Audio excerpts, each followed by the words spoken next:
پایین این حوض خانه ما از درونش آب میچکه. اینا وقتی که آب میچکه ما اینجا نگاه کنه کوسه موندم. من به نوار برآمدم برای آواز من شوهرکنی برآمدگی نیستم. من مجبور هستم از دستتون می آمدگی را کمک کنه. خواهش میکنم دیگر یاردم التماس بگیر. برای کجا برای چی نیستی؟ التماس پدرش رحمتی که رحمان یادم دید. من شما ده بخش اخلاق بگیر دعا میتیم اینای پروردگار سالشه. کجا میرم؟ اینمی اکای مجید کلوبی به التماس کردم، مراجعت کردم که همه خلمن چی میکنم. گفتم بیاین خونه و دری ما را بینین. مایلش اینه خونه و دری ما اینه. من به نوار برآمدم برای آواز من شوهرکنی برآمدگی نیستم. من مجبور هستم. سلام علیکم اکا. این اکای مجید کلوبی به ما مراجعت کردیم. اینه خانم دیدستین. اینا ماه شریفی رمضانه. یگون کسا دروغ گفتن در کار نیسته. در این دنیا دروغ گفتیم در پیش الله هر یک کاری کردگی همون با جوابگر هستیم. اینم اینجا با دیدین خونه و درمان حوض تاجیکستان با بارونگری هست است. اینا همه چیزی که ما چی میکنیم این حالیمون. این همه چیزامون در میدان. این تر و آب است. دیدین اکو التماس میکنم به خاطر الله کمک کنه. من برای مجبور شدم در اینترنت برآمدم. این دیدین اکو آشخانه کوخنیه نداریم که همینا را ما جابجا کنیم. اکا دیدین در بارونگری موندگی هست. یا مادر پیر دارم. اینا بینید ما شما با دروغ گفتن در کار نیست. اینا حولی ما را دیدین اکو. اینا همین خیل خونه به همین خیل زندگی به کی زندگی میکند اکو. التماس میکنم. اینمی اکای مجید کلوبی به التماس کردم، مراجعت کردم که همین خیل من چی میکنم. گفتم بیاین خونه و دری ما را بینین. مایلش اینه خونه و دری ما اینه. ما با آب میچک. اینه دیدین همین خیل خونه با کی زندگی میکند.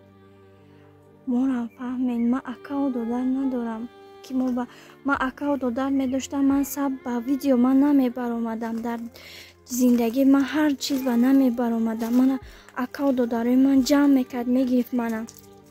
نه بینید از حولیمون ما یک بار من با سب بر آمدگی هستم. در یوتیوب بر آمدگی هستم. مادر من گپ زدگی.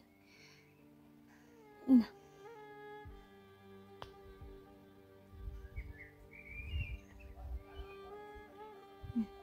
خونه و درمان دیدین. لباسامون در درین چیم کجا موندیم. نه در کجا مونیم قخ کنیم. اینجا من آشخانه. همینجا آشخانه هم دوش هست هم دگدان خونه. میدونین انم اینجا به هم دگدان خونه هم آشخانه هم دوشوای هسته. باور نکنین اومده بینین خونه و درمان بینین. اینا اکا جان مش ما دروغ نمیکنم. یگون کس در همین دنیا فند و فریب نکردم. اینمی خونه ایمو. اینا پایین این حوض خانه ما از درونش آب میچکه. اینا وقتی که آب میچکه ما اینجا نگاه کنه کوسه موندم. دیدستین کوسه موندم که آب میچکه. کوسهش نو خالی کرده. اینجا موندیم. اینا جای آب. اینا خونه‌مون ندیدین. اینا آب میچکه از همه جایش. ژوله بباره تماما در خونه تغییرای سطیلای کلون از خونه همسایه آورده میمونم. اینا از ما با تاجیکستان با بارونگریش دسته. بارونی سخت است.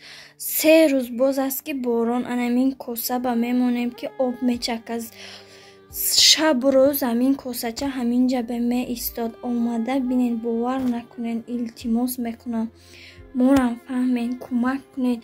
از دستتون می اومدگی را کمک کنین. خواهش میکنم. اینا من شما باید دروغگوی نیستم. اینا همین مادری من یک بار به سب برآمدگی هست است. همین مادری من نه اکا داره، نه خواهر داره، نه یگون کس نداره، یگون شخص نداره. یک در دنیا یک مقاله که هست، از خود مونده، از جهان موندگی گپ هست. همین همه خدامون وست تاجیکستانی خدامون خلق تاجیکستانی ما همین گپ هم میدوند که همین مادری من نه اکا داره، نه دادر داره، یگون کس نداره. التماس میکنم همین اکای مجید کلوبی به مراجعت کردم، ثبت ما را براره. التماس کردم اینا مادری من گپ میزنه، خودتون گوش کنه. افسوس که مادری من تاجیکی را نمیدونه، میتونستگی هاشون گپ میزنه. سلام علیکم. التماس میکنم یا یادم که من خرید که مانده هیچ کسی نیسته. نه دادر داری، نه اپم داری، نه اوچم داری، نه پدرش داری. هیچ کس نیست. دیگه کجا من میرم؟ دیگه یادم که التماس میکنم. برای کجا میرم؟ برای هیچ کس نیسته. التماس پدرش رحمت کنم. من یادم که من شما ده بخش اخلاقی که دعا میتیم اینای پروردگار سالشه. اینای پروردگار کجا میرم؟ هیچ کس اخلاق نمیکنه. اکو برادرو، من یک شما به خواهش دارم. التماس میکنم. من به نوار برآمدم. برای آواز من شوهر کنی برآمدگی نیستم. من مجبور هستم شوهر کردگیم. من از بالای من نخندین. شوهر من یه عروبه میکشه. فهمیدین؟ من برای شوهر کنی، برای آدم را فن کنی، ماشین کنی نبرآمدم. فهمیدین؟ من برای مقصد مجبور شدم به همین کار برآمدم. مادر من ازبک است، گپ زدن نمیتونه. تو چکیره 100%. من خودم تو چکیره پورا گپ میزنم. من برای شوهر کنی، برای کار بیرهگی مقصد من خیلی چیز با نبرآمدم. التماس شوهر کنی باشه. من به خیلی گپای نزنید. من شکر الله میکنم که من صاحب یک فرزند هستم. دخترم صنف 3 میخواند. افسوس که دخترم من نشون داده نمیتونم برآورده. فهمیدین؟ من برای همین که جبه من مادرم برآوردم، من شوهر کنی نبرآمدگیم. التماس میکنم به خاطر الله که خواهر دارین، شما هم اپا دارین. مقصد هر یک انسان نام داره، به خودش نام بلند داره. من برای شوهر کنی، برای فاحشگی به یوتیوب نبرآمدم. التماس میکنم. منم فهمید. منم یک دختر هستم. برای این نبرآمدم. اینم مادری من شما باید دعا میتید. آمین. خوب بسیم خدای اتکر کبرسن تا پدری دامین نکرد خدای فرزد داریم بسیم آمان من سب سلامت بود همینه اکا کنار مینه یادم بیسر کلو هری قبلی نکرد التماس کنم مشکل مدارم اتکر نکرد اویده دیگه رو جدی انا کن دوشانمش ما با ترجمه میکنم. التماس میکنم یاردم زین میگه. از من نگرده از الله گردد. صاحب فرزنداتون سربلند باشین میگوید. فرزنده آباد میخوایم میگه. التماس میگوید. کمک کنین میگوید. هیچ کس نداریم. التماس میکنم به خاطر الله. فهمیدین اکو دادر و برادر و التماس من برای شوهر کنی نبرآمدم. اینم من چقدر تکرار کردم که برای شوهر کردنی نبرآمدم به یوتیوب. فهمیدین؟ من برای چی مجبور شدم. سلام علیکم. التماس میکنم یا یادم که من خرید که مانده هیچ کسی نیسته. نه دادر داری، نه اپم داری، نه اوچم داری، نه پدرش داری.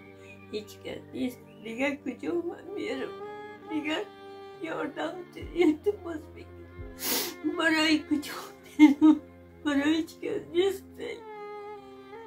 التماس پدرش رحمت کنم من یاردم دید.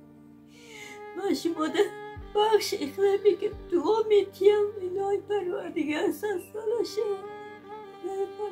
کجا میرم؟ هیچ کس اخلاق نمیکنه.